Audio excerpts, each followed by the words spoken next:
Hey everyone, welcome back to our channel. Today I'm going to show you how to sync your contacts on iPhone with your Gmail account. This is a great way to keep your contacts backed up and easily accessible. Let's jump right in. First, unlock your iPhone and open the Settings app. You can find it on your home screen. Next, scroll down and tap on Mail. Then select Accounts. Select Google or Gmail and follow the prompts to sign in. Now that your Google or Gmail account is added, tap on your Gmail account in the list. You'll see various options for what you can sync.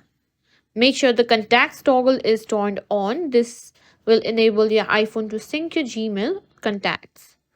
To check if contacts are synced, open the Contacts app on your phone. Now you should see all your Gmail contacts listed over here. If your contacts aren't showing up, ensure you have an internet connection. You can also try toggling the contact switch off and then back on in your account settings, and that's it. You've successfully synced your iPhone's contacts in your Gmail account.